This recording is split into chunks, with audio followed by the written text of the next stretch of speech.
चाललो होतो. दोघं माझे पती आणि मी, आम्ही दोघं चाललो होतो बारामतीला मुलीला भेटण्यासाठी. तिकडून राजन खराटे यांची गाडी आली बंधाऱ्यावरती. त्यांनी गाडीतून उतरून शिव्या चालू केली. मिस्टरांना ह्याच्यामध्ये त्या नदीमध्ये ढकलण्याचा प्रयत्न केला त्यांनी. मी मध्ये गेल्यास मला पण मारण्याचा प्रयत्न, माझ्या पण नरड्याला धरलं, छातीवरती बुक्क्याही मारल्यात त्यांनी आणि त्यांच्यावरती केस दाखल केली.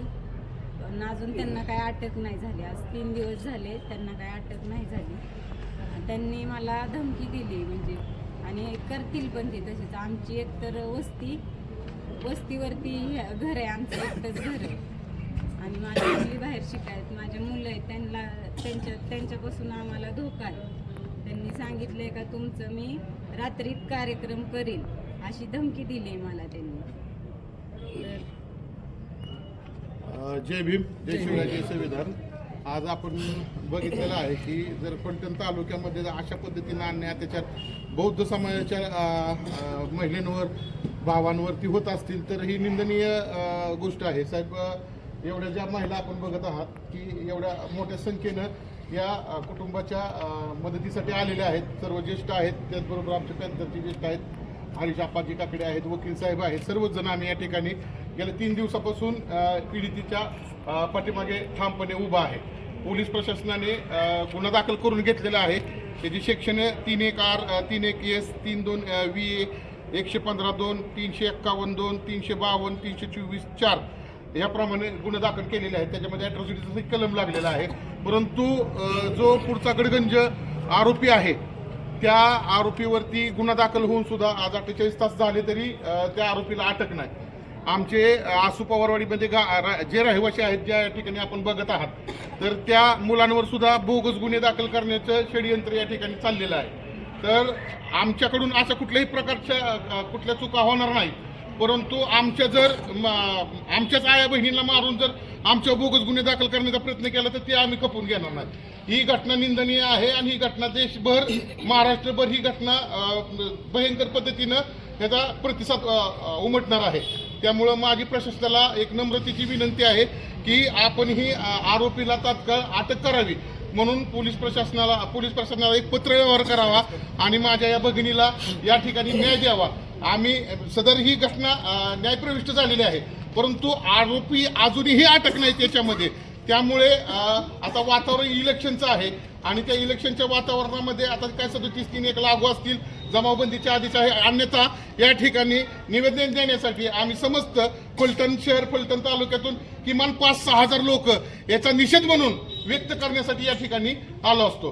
परंतु आज कायदा सुव्यवस्था अबाधित राहावी हे आम्ही अन्याय आमच्यावर झालेला आहे, परंतु कायदा व्यवस्था अबाधित राहावी या दृष्टिकोनातून आम्ही आज एवढीच जण या ठिकाणी तुमच्या कार्यालयाला भेट देण्यासाठी आलेलो आहोत आणि आमच्यावर झालेला जो अन्याय आहे तो अन्याय सांगण्याचा प्रयत्न या ठिकाणी आम्ही तुम्हाला करत आहोत. तर निश्चितपणाने या निवेदनावरती कारवाई व्हावी एवढी नम्रतेची विनंती. जय भीम. जय भीम. 3 दिवसापूर्वी टाळ्या वाजवू नका हा निषेध करण्यासाठी आपण आलेलो आहे. कोणता कार्यक्रम साजरा करण्यासाठी. जय भीम. 3 दिवसापूर्वी आमच्या भगिनीवर त्या ठिकाणी झालेल्या हल्ल्यामध्ये त्यांच्या पतीला व ताईंना मारहाण झाली. या मारहाणीमध्ये एक पैशाचा माजूरपणा, जमिनीचा माजूरपणा याच्या जोरावर एका व्यक्तीने, कोणती राजन खराटे या व्यक्तीने हल्ला केलेला आहे. आणि त्या हल्ल्याचा निषेधार्थ सनी काकडे, आम्ही महादेव गायकवाड, विजय येवले साहेब यांच्या मार्गदर्शनाखाली आम्ही या ठिकाणी त्यांच्याबरोबर ठाम आहे. आसूमध्ये जी घटना घडलेली आहे त्यातला आरोपी अजून तात्काळ अटक नाही आणि ह्याच्यात काय थोडेसे कलम बाकी आहे. ते कलम अजून ह्याच्यात ॲड करणं गरजेचं आहे. 3(1) वाय म्हणून आहे, तर तो ह्याच्यात ॲड करावा. आणि जर आमच्या ताईंना जर मनात अशी भीती वाटत असेल, या महिला सगळ्या भीतीमुळेच या ठिकाणी आलेल्या आहेत की तो व्यक्ती काही ना काहीतरी करण्याची दाट शक्यता आहे. आम्ही त्याला